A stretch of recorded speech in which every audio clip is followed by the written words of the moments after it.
2개월 월세 얘기 아하. 요것만 짚어보고 갈게요. 사실 2달짜리 월세를 잡은 게 처음에 맞았었잖아요. 그러다가 이제 바로 계약을 다시 했다는 거죠. 1년으로. 사실 2개월 월세 하는 것도 어렵지 않나? 되게 저는 이제 잡는 것도 깔세라고 하죠. 어려울 텐데. 깔세. 그냥 2달만 보증금 없이 월세를 좀 높이 쳐서 그것도 까고 나가는 거죠. 아파트잖아요. 아파트면 진짜 이게 단기로 구하기 되게 어려울 텐데. 근데 2달 월세는 잘 안 나오죠, 사실은. 그쵸. 네, 집주인들이 그렇게 안 내놓죠. 오프닝이래.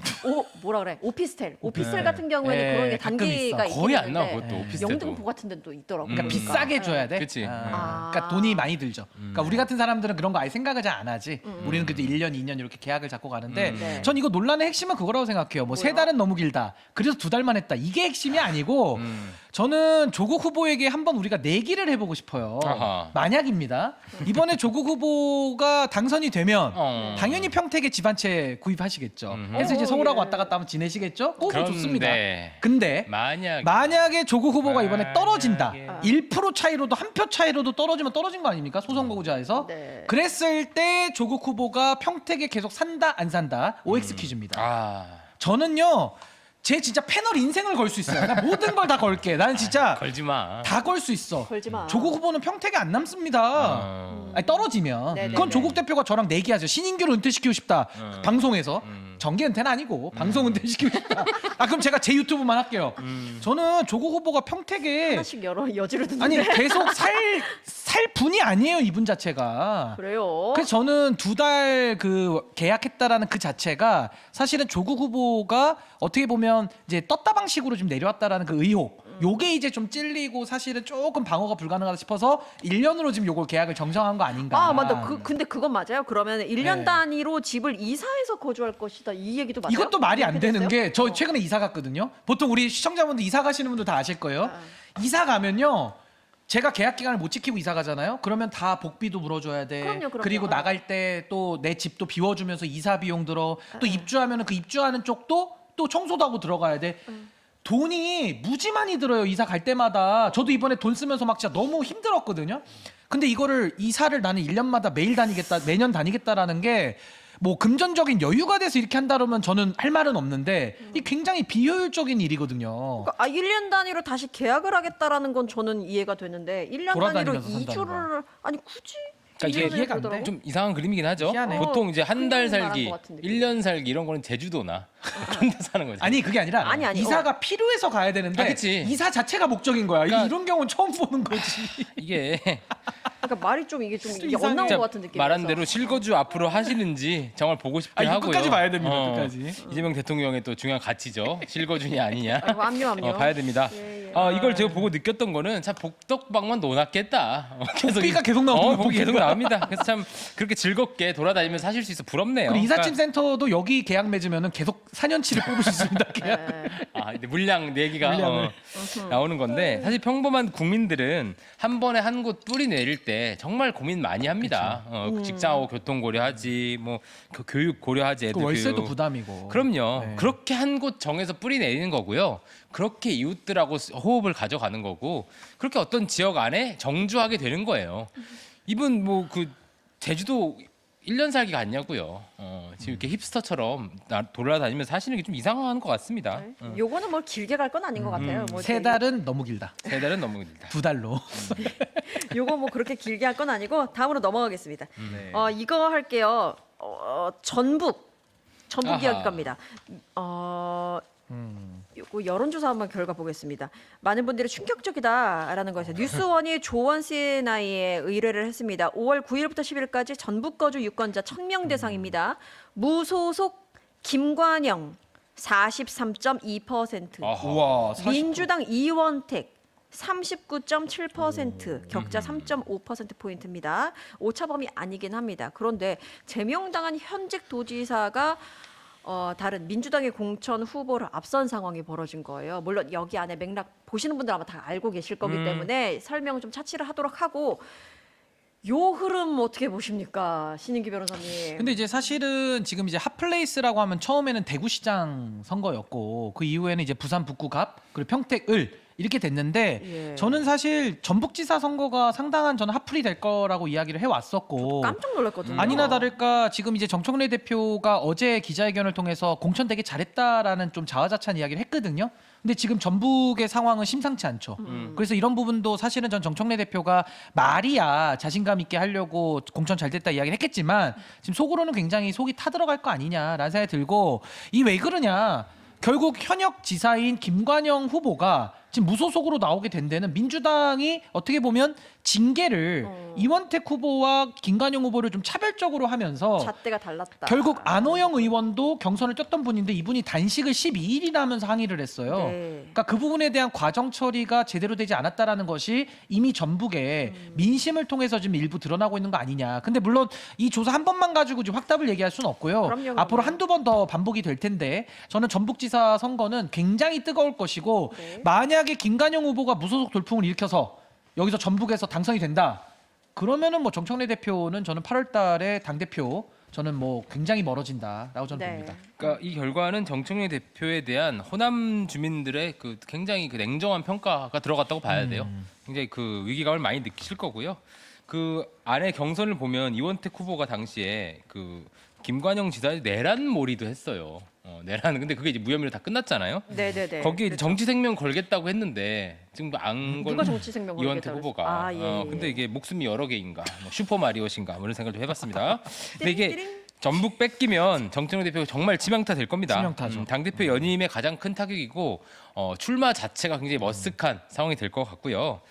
이제 김관영 후보가 이제 지사가 장르만 여의도 이런 나가서 자기가 박찬대 밀었고 이원택 후보가 정청래 밀어서 내가 불이익 받는 것 같다는 얘기를 직접 하시더라고. 아 대놓고 하셨어요? 근데 그러니까 이거는 이게 불균형이 있어요. 명청 갈등이 점화가 된 거예요. 그래서 이게 김관영 지사가 이제 호남의 어떤 뉴 이재명 기수가 돼서 좀 잘 정리가 되고 뭔가 좀 하나의 그 시그널이 됐으면 좋겠네요. 근데 이분이 뉴 이재명의 원조입니다. 그러니까 지지난 대선 때 이분이 영입이 된 분이에요. 그래서 이제 네네. 전북지사를 하셨던 거기 아. 때문에 사실 이재명 당시 대선 후보께서 영입을 한 인사이기 때문에 김관영 후보가 어떻게 보면 뉴 이재명의 시조세 아. 원조격이다. 아. 그래요. 우리 조상님입니다. 우리 조상님. 조상이에요. 아니 시점적으로는 그래. 2022년도가 아마 그럴 거예요. 들어온 제사상을 시점이. 차려야겠네. 뭐 제사상이 아예 안 무슨 들어가요. 아직은 아닙니다. 아직 시조라 살아계시는데. 그러니까. 네, 그러니까 원조. 오해했습니다. 원조. 예예예. 그렇게 그렇다면 지금 말씀하시는 거 쭉 들어보니까 이 지금 김관영 후보의 어떤 당락이 8월 민주당의 당대표 선거에도 미치는 영향이 굉장히 클 것이다라는 이야기가 곳곳에서 나오던데 그게 좀 납득이 되네요. 지금 그러니까. 전초전이 네. 두 군데 있거든요. 하나가 라운드 1 전북지사, 원, 전북지사. 라운드 2 라운드 2 평택의. 평택 거기서도 이제 사실상의 어떻게 보면 약간 까리하긴 한데 그래도 팀 김어준의 영향력을 일부 확인할 수 있기 때문에 라운드 1과 2가 일단은 그 첫 번째 시험대가 되는 거고 그 이후에 이제 6월 중반, 7월 초 요때 이제 여론조사를 한번 봐야겠죠.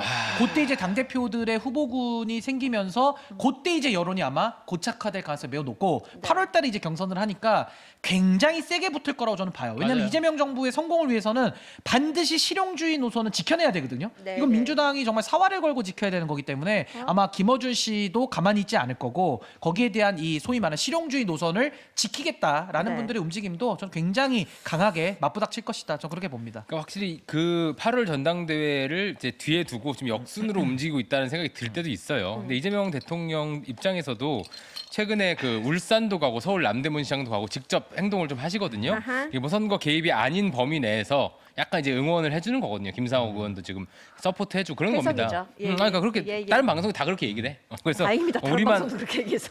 그러니까 그래서 그런 식의 어떤 8월 전당대회가 굉장히 핵심으로 올라올 것 같아요. 그래서 네. 그때 누가 권력을 차지하냐로 많은 것이 결정될 근데 것 같습니다. 저희도 좀 응원을 해주세요. 저희도 좀 좋아요를 좀 아, 눌러주시면 좋겠어요. 진짜. 지금 잘한다. 좋아요. 아니 왜냐하면 눌러주셔야 됩니다, 대통령님께서도 여러분. 지금 전국에 쭉 다니시면서 아. 국민들을 응원하시잖아요. 우리도 좀 응원 받고 싶다 이거지. 우리 제임스도 응원 받고 싶어요. 응원에 목말라요. 근데 그건 맞다. 전 목마르진 않아요. 정말. 근데 눌러주세요. 신인규가 여기저기 방송을 많이 하는데 저렇게 좀 애정을 갖고 하는 건 처음 본 것 같아. 아 그래요? 확실히 이 방송에 좀 애정이 있네. 뉴 잼스 이름 자체가 저의 마음과 똑같고 저는요 이 실용주의 노선 모든 걸 걸고 저는 국민들이 지켜야 된다고 생각합니다. 맞아요. 예, 예. 굉장히 중요한 대한민국의 명운이 달려있기 때문에 여러분들께서도 나라의 명운을 생각하신다면 명운까지. 뉴 잼스 아. 좋아요 한번 눌러주십시오. 아 지금 전북 관련해 가지고 슈퍼챗이 하나 도착하게 해서 아, 말씀드립니다. 그래요? 은성님 아까 전에도 해주셨던 분인데 정청 아이고 아 정청 일본인데 호남 사람들을 너무 물러본 거다. 전북 시민들 만세라고 아, 했습니다. 많이 강 불러야죠. 대표님에 대한 좀 불만이 섞인 그런 거였습니다. 이해됩니다. 예, 민심이 많은 분들- 천심입니다. 예, 그렇습니다. 요거 한번 갑니다. 서울로 왔습니다. 아. 서울로 옵니다. 야, 이 서울. 서울로 왔는데 많이 붙은 걸로 보여요. 많이 맞아요. 붙었습니다. 그리고 지금 제목도 보시면 좁혀지는 여론조사 격차, 자신감 붙은 오세훈, 신중한 정원호라고 되어 있습니다. 왜 한숨부터 나왔어요? 아, 전 진짜 이 기사 볼 때마다 너무 속상해요. 네. 아니 제가 이제 와서 진짜 여기서 처음 말하는데 아 뭡니까? 단독. 저 진짜 진지하게 저 원래 서울시장 무소속 출마 제가 고민했었거든요. 실제로. 야, 아, 진짜로? 여기서 이야기를 합니다. 나 너무나 진짜로. 쟤는. 아, 나 진짜 고민이 깊어가지고 왜냐하면 네. 제가 왜 그런 생각까지 계속했냐면 이 민주당의 이런 과거의 습관, 과거의 관성을 끊어낼 수 있을까? 저는 거기에 대해서 굉장히 좀 회의감이 많이 있던 사람이에요. 네, 네. 민주당에 대해서. 그래서 저도 서울시장 선거 너무 중요하기 때문에 이재명 대통령의 실용 노선으로 가지 않으면 이 서울시가 가지는 위상 때문에 왜냐하면 서울시장은 국무회의도 들어갑니다. 굉장히 높은 위상을 갖고 있어요. 그래서 저는 반드시 승리해야 되는 선거인데 최근에 보면 볼수록 제가 가졌던 우려가 현실화되는 게 너무 싫어요. 저는 그게. 근데 이거는 정말 뼈 아프게 들으셔야 되는 게 오세훈이 만약에 잘해가지고 저 결과를 만들었다라고 하면 제가 이렇게까지 한숨 안 쉽니다. 네. 오세훈은 그냥 늘 그 자리에서 늘 뻔한 얘기 하고 있는데 정원호 후보, 민주당의 정원호 후보가 정말 이재명 대통령과 이렇게 싱크로율이 점점 멀어지면서 선거를 어렵게 만든 책임이 좀 있어요. 그래서 저는 이 상황 자체가 너무 불편할 뿐만 아니라 정말 이게 오세훈이 잘해서 만든 성과가 아니라는 게 더 뼈아픈 이런 상황입니다. 네. 참 방금 신인규 변호사 얘기 들어보니까 우리 둘의 의견이 정말 점점 동기화되고 있다는 느낌이 아, 그래요? 드네요. 그래서 제가 맨날 하는 말이 클라우드군요, 여기가 지금. 만나고 이재명 있네. 다음을 잃어서 정원 후보가 네. 지금 굉장히 고전하는 것이다 이렇게 얘기 드리잖아요. 원래 이런 박빙이 될 수 없는 선거예요. 대통령 지지율이 저렇게 높으면요 그냥 이겨야 됩니다. 69%까지 나오는 그렇습니다. 그럼. 근데 이게 그 이재명 대통령이 깔아놓은 판을 다 엎은 것은 민주당의 관성이고요. 뭐 보수가 당연히 원래 결집할 거였다 이런 얘기 하시는데요.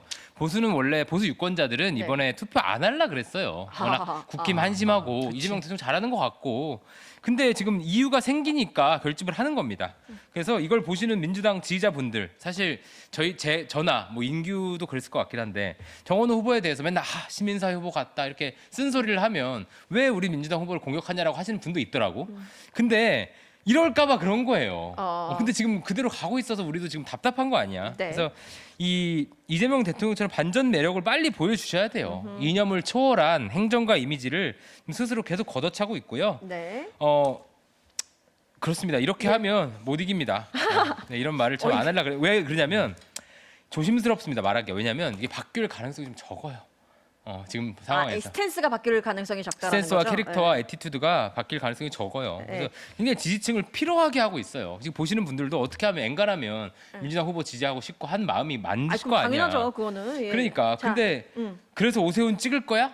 이런 식의 반문을 하게 하는 선거운동은 정말 안 좋은 방식입니다. 이렇게 하시면 안 큰 돼요. 틀에서 봤을 때 말씀을 해주시는 잡은 거죠. 물고기 취급하지 마십시오. 예, 예. 아니 자, 근데 서울시장 선거가 얼마나 중요해요. 결국 이재명 정부의 성공을 위해서 서울이라는 지역을 반드시 지켜야 될 상황인데 네. 전 정원호 후보가 지금 치르고 있는 이런 선거 캠페인에 대해서는 저는 진짜 근본부터 다 뜯어고쳐야 된다는 생각이 정말 듭니다. 거기에 지금 민주당에 있는 많은 의원들이 가 있고 많은 당력들이 지금 총 직결돼 있거든요.